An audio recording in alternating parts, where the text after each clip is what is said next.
السلام عليكم ورحمة الله وبركاته. اليوم جبت لكم موضوع هام جدا. C'est les douleurs épigastriques, la prise en charge des douleurs épigastriques dans l'officine. Les douleurs épigastriques, c'est un problème qu'on rencontre souvent dans les officines. Des gens se plaignant des douleurs épigastriques. Et dire que une douleur à ce niveau-là.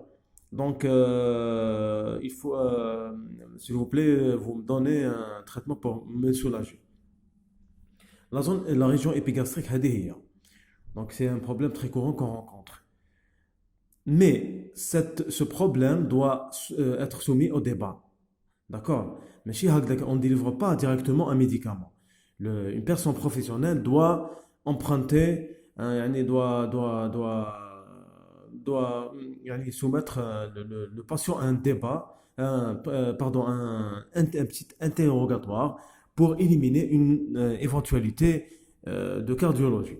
علاش؟ Parce que les douleurs épigastriques peuvent révéler des attaques cardiaques, des problèmes cardiovasculaires. Il faut être très attentif sur ce point. Attention, attention. On a deux schémas, deux figures. La première figure, il dit qu'un jeune sans comorbidité, se plaignant de douleurs non chroniques, épigastriques non chroniques, parce que même la chronicité, c'est pas notre sujet, c'est pas notre spécialité, c'est la spécialité du médecin.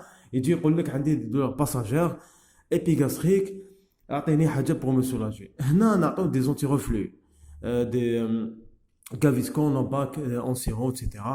Parce que même les douleurs gastriques, ça diffère. Il a une douleur qui vient à jeun, loin des repas, c'est des douleurs qui doivent être traitées par les IPP ou orientées bien sûr vers le cardio. Sinon, des douleurs des RGO qui surviennent après le manger ou dans la position au coucher, après le manger au coucher, dans la position couchée, après le manger, c'est des RGO, c'est des reflux, elles doivent être traitées par les anti-reflux, les anti-acides, de préférence en sirop. On les mélange bien avant l'administration. On prend une cuillère à soupe à 2 cuillères à la fois en cas de douleur et ça va bien sûr. Sinon, mais une personne âgée ou une personne âgée avec des comorbidités, surtout un cardiovasculaire, des cardiopathies, HTA, etc., c'est un sujet d'urgence cardiovasculaire. On peut les urgences cardiovasculaires. C'est pas notre sujet, c'est pas notre spécialité. Donc la personne âgée doit aller en urgence vers la cardiologie parce que ça peut révéler une attaque cardiaque. Donc il faut faire très attention. Un petit interrogatoire, ne pas délivrer le médicament impérativement à l'aveugle. Il faut être professionnel et bien sûr très attentif. Bien sûr, on rappelle la cardiologie, bien sûr, pour ne pas passer à côté d'un bon diagnostic. Ou bien sûr, les accidents, il y a eu des cas de mort qui suivaient une prise un faux diagnostic ou un diagnostic avec une prise à l'aveugle d'antiacides. La personne, la victime, pensait qu'elle avait des RGO, elle a pris des antiacides, etc. Elle était décédée ce soir même.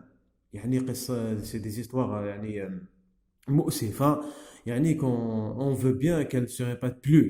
C'est pour cela qu'il faut être vigilant, très attentif. Une personne professionnelle qui travaille dans l'officine doit faire elle ne doit pas faire ces erreurs.